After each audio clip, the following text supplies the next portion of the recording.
मुख्यमंत्री नीतीश कुमार के लिए एक बहुत बड़ी समस्या बनती जा रही है और वह समस्या है सरकार को बचाने का। और सरकार को बचाने का वह भी तब जब लोकसभा चुनाव 2024 में सामने है। और इस समस्या में वे खुद को कैसे बाहर निकालेंगे, इसमें भाजपा का सहयोग भी हो सकता है कम पड़ जाए। और वह समस्या है सीधे सीधे चिराग पासवान। चिराग पासवान की महत्वाकांक्षा धीरे धीरे बढ़ती चली जा रही है और वे खुद को बिहार में नीतीश कुमार की राजनीतिक पार्टी से ज़्यादा वोट प्रतिशत वाली पार्टी के रूप में देखते हैं। भले ही लोक जनशक्ति पार्टी अभी दो भागों में बट गई हो, एक लोक जनशक्ति पार्टी रामविलास जिसको चिराग पासवान लीड कर रहे हैं और दूसरा उन्हीं के चाचा पशुपति पारस जो अभी लीड कर रहे हैं लोक जनशक्ति पार्टी को। अब चिराग पासवान के साथ दिक्कत है कि वे नीतीश कुमार के प्रमुख आलोचकों में से रहे हैं। नीतीश कुमार के लिए उन्होंने यह भी कहा था कि दरअसल जो नीतीश कुमार का 7 निश्चय प्रोग्राम है उसके पार्ट टू में जो घोटाले इतने हुए हैं कि जिसकी गिनती कराई जाए तो वो गिनती कम पड़ सकती है और नीतीश कुमार जेल भी जा सकते हैं। तो नीतीश कुमार के इस तरह के आलोचक है चिराग पासवान और रहे भी हैं। और अब दिक्कत यह है कि वह एनडीए के हिस्सा बन गए हैं, नीतीश कुमार एनडीए के साथ हैं। अब चिराग पासवान किस तरह से नीतीश कुमार को झेलते हैं या नीतीश कुमार किस तरह से चिराग पासवान को झेलते हैं, एक समस्या होगी।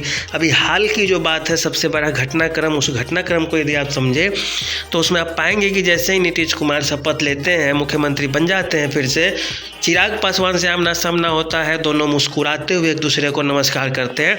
व्यक्तिगत रिश्ते बहुत बुरे नहीं है क्योंकि अभी भी चिराग पासवान नीतीश कुमार को पैर छूकर प्रणाम करते हैं जब कभी नीतीश कुमार उनके घर जाते हैं। लेकिन जो राजनीतिक जीवन में है, दोनों में काफ़ी टकराव है। अब बात उठती है सीट शेयरिंग की, तो सीटों की बात में भी जो एनडीए गठबंधन है उसने लोक जनशक्ति पार्टी को पिछले चुनाव में 6 सीटें दी थी भाजपा ने। चूँकि उस समय स्थिति थोड़ा बहुत 17, 16 और 6 का था तो वहाँ पे 40 सीटों पे हो गया था बंटवारा। लेकिन इस बार क्या है कि लोक जनशक्ति पार्टी 2 भागों में बट चुकी है। ऐसे में चिराग पासवान भी 3-4 सीटें मांगेंगे ही। उसके बाद जो बात बन जाएगी वह जो लोक जनशक्ति पार्टी है, चिराग पासवान के चाचा पशुपति पारस के नेतृत्व में वह भी सीटें मांगेंगी। और वह जो सीटें कम होगी वह भाजपा अपने खाते से करेगी या जदयू अपने कोटे से करेगी या चिराग पासवान फिर से लालू यादव की पार्टी राजद का हाथ थाम लेंगे। तो इस तरह से यह जो समस्या है वह बहुत विकराल रूप होती जा रही है। और यदि नीतीश कुमार और भाजपा दोनों मिलकर तैयार नहीं होते चिराग को मनाने में, तो हो सकता है कि अगले विधानसभा चुनाव में चिराग पासवान फिर से नीतीश कुमार और भाजपा के लिए गले की हड्डी बन जाए। अब नीतीश कुमार भी कभी यह नहीं चाहेंगे कि चिराग पासवान हमारे विपक्ष में फिर से एक बार खड़ा हो। भाजपा भी नहीं चाहेगी कि हमारा एक मजबूत और ख़ास करके युवा जो राजनेता है वह हमारी पार्टी से अलग हो। अब भाजपा केवल एक चीज़ देखेगी कि पशुपति पारस वाला लोक जनशक्ति पार्टी या चिराग पासवान के नेतृत्व वाला लोजपा, दोनों में से मजबूत कौन है और किसे अपने पाले में रखना ज़्यादा फायदेमंद होगा। अभी चूँकि लोकसभा चुनाव है, लोकसभा चुनाव में चिराग पासवान अकेले कुछ नहीं कर सकते हैं। उनकी पार्टी में पहले से ही टूट पड़ गई है। जो सांसद है कुछ हुआ उनके चाचा के तरफ से हैं और हाजीपुर सीट को लेकर जो मामला फंसता जा रहा है उसमें अब चिराग पासवान की अभी मजबूरी हो जाएगी। क्योंकि अभी चिराग पासवान यदि ज़्यादा उछल कूद तूफान मचाएंगे, ऐसी स्थिति में हो सकता है भाजपा पशुपति पारस को ही हाजीपुर सीट दे दे और इन्हें केवल चिराग पासवान को जमुई सीट से संतोष करना पड़े। और उस सीट पे यदि चिराग पासवान फिर से कैंडिडेट उतारते और पशुपति पारस भी वहां से चुनाव लड़ेंगे तो यह भी हो सकता है कि पब्लिक गुस्से में आकर चिराग पासवान के खिलाफ वोटिंग कर दे कि इन लोगों से घर नहीं चल रहा है।